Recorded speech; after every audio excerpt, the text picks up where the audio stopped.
The country is gripped in grow your own fever, and it's easy to see why, because there is nothing more exciting than growing fistfuls of your own homegrown veg.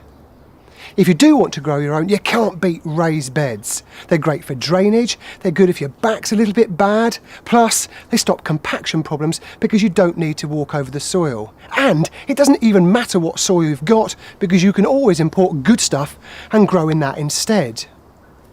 Now, for a permanent affair, you could just use brickwork or new, untreated railway sleepers. But if you want to get growing super duper quick, why not make them out of deck boards? Creating the frame is really straightforward. The first thing to do is, of course, cut your ends and your sides to size. Now, if you can't access the bed from both sides, try not to go for a width that's wider than 1.2 metres. Otherwise, you'll end up treading all over the bed to tend your crops, and it, well, almost defeats the object of the raised bed. To hold the corners together, I'm just using these 2x2 pegs that I fashioned from pre-treated timber. Drop the corner pegs down about 25mm below the top of the boards, so that when the bed is full of soil, you don't see the top of the pegs. Then fix the pegs to the end boards using clamps to help keep everything in place.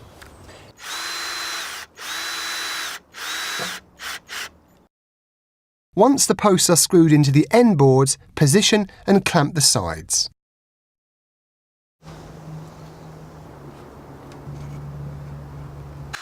Screw these in place using deck screws, making sure that you pick ones that are long enough to go through the board, as well as going well into your corner peg. We're using 1.5-inch screws. Using a square is the easiest way to check that all your corners are in good shape.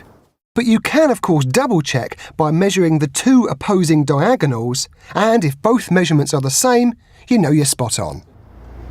OK, Loretta, can you grab that end there? Yeah. And then we'll move the frame into position. Then we'll line it up with the edge of the hedge here, and we'll give ourselves enough room to get a wheelbarrow down. That's perfect. OK, now what we need to do is to square it up, bang the pegs in, and then level off the bed. One thing we need to do before we skim off the turf and we dig over the bottom of the bed is we just need to dab a little bit of preservative on the end grain of my corner pegs there, just so that when they're covered with soil, they don't rot. When you're happy with the position of the frame, gently hammer in the pegs using a mallet so that the corners are sitting flush to the ground. Use an offcut of wood and hammer on this so that you don't damage the pegs or the boards.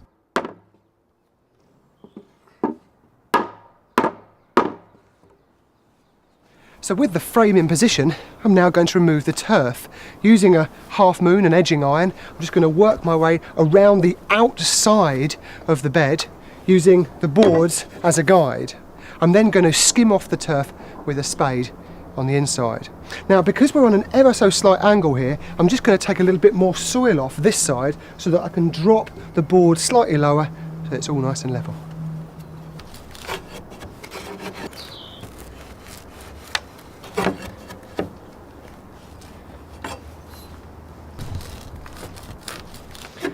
Well, that's the edge cut in. All I need to do now is to remove the turf. Unfortunately, you do need to remove the turf if you're building a raised bed on turf, of course, because if you don't, it will only impede the progress of deep root crops like parsnips, carrots and potatoes. Don't chuck the turf though, stack it grass side to grass side near the compost heap, and in a year or so you'll have a wonderful loam which you can use to mulch around your plants.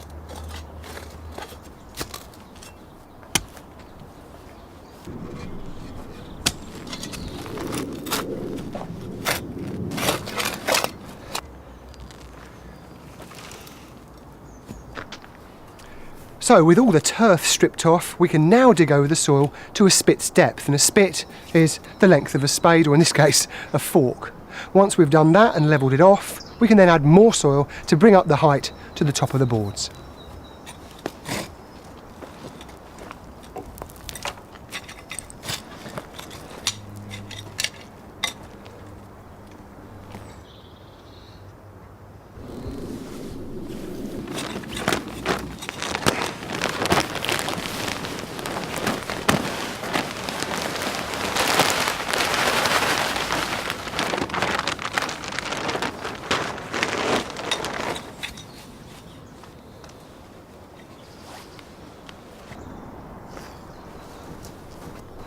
There we go, looks good, doesn't it? Now, a word of advice, don't be too quick to start sowing seed or planting transplants, because you may find that the soil sinks quite dramatically. Give it a week or two at least, and then you can come in and top up any low spots before you get growing.